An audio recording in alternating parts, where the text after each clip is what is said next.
the children. Have a holly jolly Christmas. Welcome back, friends, from YouTube land. TwoGunTerry here, and I am feeling festive today. Christmas is just around the corner, and Hanukkah starts on the 22nd. So we have a lot going on here down in South Florida, and it doesn't feel like any of the holidays whatsoever.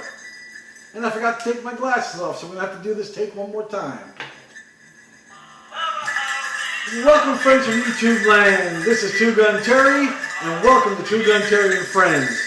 I'm feeling mighty festive today, and I'm here to share one of these most important techniques I can think of.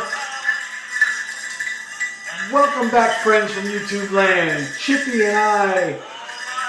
Welcome, friends from YouTube land. Chippy and TwoGunTerry here, wishing all of our viewers a Merry Christmas, Happy Hanukkah, Happy Kwanzaa, Happy holidays, and happy whatever it is that does it for you, my friends. Today's video is about Chippy girl. I'm going to just scooch right here. There you go. That's good. Right there. Lay down. Welcome, friends in TwoGun land. Welcome, friends in YouTube land. This is TwoGunTerry, and this is my channel, TwoGunTerry and Friends. Welcome. Let me push the button here. Hold on. Welcome, YouTubers, back to TwoGunTerry and Friends. I'm TwoGunTerry. This is my little girl, Chippy. And today we're going to talk about maintaining our 1022 magazine. Something that I've neglected for quite some time. You may have gotten a hint that we're kind of close to the holiday season. And yes, it is. Today is December 20th, 2019, and we're 5 days away from Christmas. And 2 days away from Hanukkah. And I don't know when Kwanzaa is, but happy Kwanzaa to my friends that celebrate Kwanzaa. Happy Hanukkah to my Jewish friends. And Merry Christmas to all. And may Jesus himself have a wonderful birthday. So, my gift to you, why and how to maintain your 2022 magazines. But first, my intro. Are you ready?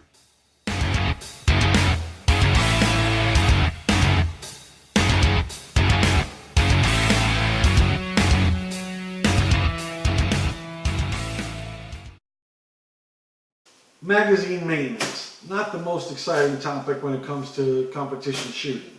But the fact of the matter is, it's one of the more important topics to discuss, and that's why we're going to talk about it on TwoGunTerry and Friends today. If you're like me, and you have 1022 mags laying around, and by the way, these aren't even my competition mags, these are just the magazines that have failed on me. These are brand new mags, man. I bought 1, 2, 3, 4, 5, 6, 7, 8, 9, 10, 11, 12, 13, 14, a broken one, and another 10. 24, and there's probably a couple more of them around here. 24 mags, because I wanted to load them up and then go to practice and not have to reload every 5 minutes. I'll start by, let me set one of these off to the side, all these off to the side, and I just want one here for now that we can take apart. And in fact, I'm going to take a clear one so we can see exactly what's going on. Okay. We're going to, oh, look at this. I don't know if you can see that or not. A round stuck in there pretty good. I'll show it to the camera there. I don't know if you can see it, but there's a round standing up right here on this side here. How the heck did it get that way? I'll never know. But so let's start with what these 1022 rotary magazines are and how they work. We have a shell, which is the outer casing of the magazine. We have our throat or feed lips. The reason that we like the Rugers is because they are metal feed lips. And the feed lips, remember, the magazine and the rifle operate together as a system. So as the bullets are leaving the magazine, they must feed into the chamber of the rifle barrel every single time and load perfectly so that we don't get jammed, stovepipes, failure to eject, failure to extract, whatever. On the feed lips, actually, just a note real quick. So as the bolt comes forward, it pushes this round, it picks up one of these rounds and inserts it into the chamber of your 22 barrel. The bullet is now in place. You fire the trigger, hammer comes forward, smacks onto the firing pin. The firing pin strikes the edge or the rim of your rimfire cartridge, strikes the rim very hard, puts a big dent in it, ignites the nitroglycerin and other explosives that are inside. The explosives ignite the gunpowder, and then the gunpowder builds up gas pressure. The gas pressure expands the case and holds it up against the sides of the chamber, and then does not allow any gas to go backwards, and all that gas is forced forward out the front of the barrel, pushing the bullet along with it. That's how the bullet works. That's where the magazine feeds that's how the magazine feeds it. So now the bullet has been fired. The empty case now is inside the chamber of the barrel. The extractor, when it fires, hooks on, pulls the spent casing, the now spent casing, pretend the bullet's not there. The extractor hooks on, pulls the casing back. It hits, actually in a Rimfire 22, or at least a 1022, it hits against the feed lips like that and tosses the spent shell out onto the ground. So if you're having a problem with ejection, you may have a magazine problem. So that's part of the build, just FYI. Okay, so let's take one of these apart, and then I'll show you the parts that make up a magazine.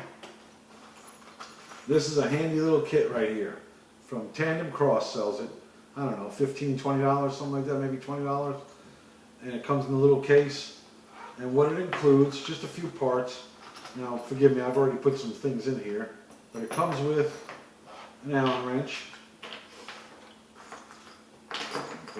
Dump this stuff out. It comes with a case, a spindle, and this wrench.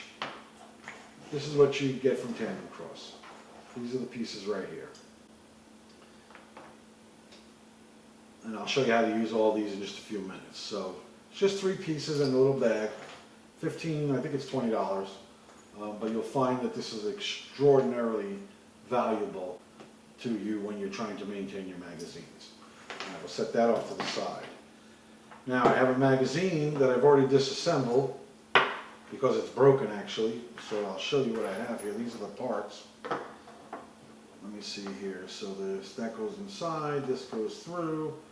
We have the cap, and okay, and then the feed lips go up on top somewhere. These are the different parts that make up a magazine. You have the shell. You have what they call the throat, or I call it the feed lips. You have the rotor. There's the rotor spring inside, which I'll take out for the sake of the video. The rotor spring. You have an end cap, you have the cap nut, and you have the shaft / screw that the cap nut will go on to eventually. So essentially, this spring, which you should not remove, by the way, the spring should remain fixed inside. There's a little tab right there. You can see a little nub maybe on the end. That little nub must plug in somewhere inside here. I'm just trying to find our hole. Yes, there it is. You can see the hole on top. So when you put this inside, you got to pull that down. That little pin that I showed you earlier here, I'll show you inside now. It's not seated yet, but I'm hoping you can see. I'm hoping that you can see that pin that's standing up right now, I want that to fit inside this hole right here from the inside. And that'll stop the spring from spinning. It'll keep it in position. Okay, so I need to take my little wrench here. Let's see if I can get that to drop where I want it. So it looks like I'm in good position here. And there we go. And now, I don't know if you can see it, but there it is. It is in position, and if you look at it from the top, you can even see a little bit of that pin sticking up there. Okay, that's neither here nor there, but now it's in position where it belongs. That part, like I said earlier, you're not going to take that out too often. It's not really, you shouldn't come out I accidentally put my tool in the wrong way and I pushed it out, damaging the rotor actually, but luckily got it all worked out just now, as a matter of fact. The bullets will sit like this and they'll get stacked up around, and you can see that on this magazine here. You can see how they kind of all stack up there, and they come out through the feed lips on top. And as that rotor spins, the spring tension turns to the next one, next one, next one, and keeps feeding bullets up into the feed lips or throat. This rotor rides on a shaft. And then this pin right here, right there, will end up, once we've tightened the screw up and put everything together, there's a little hole here. If you can see it right there, that this pin here is going to align with, and in fact insert it, something to that effect. Now mind you, I damaged this one, but it'll look something like that. It'll insert into the hole, and then when you crank this nut, that's how you apply the tension. So you have this pin back here holding the spring in place, the one in front is grabbing it and holding it in place in front, and when you twist, you get a spring, a coiled spring, and then it goes like that. I'm not doing anything, I'm just letting it on, just letting the pressure, the spring tension untwist. And that's how it feeds these rounds into the magazine. It feeds it into the feed lips, which is sitting up here, and it's all held together by the 1022 housing, or the shell, the magazine shell. Feed lip sitting there, this sits in here, the end cap comes on like that, the nut goes on the outside, and the pin shaft goes through, yada yada yada, and we're going to go ahead and put this together the right way so it doesn't look like this. Okay, so let's put this together for real now.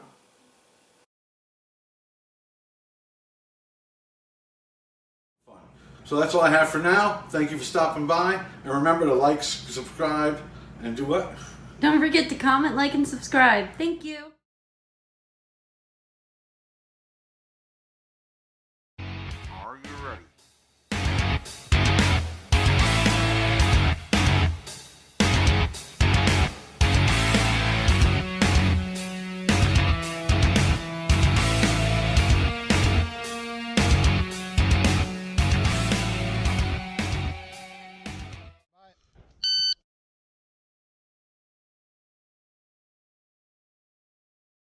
Bankrupt.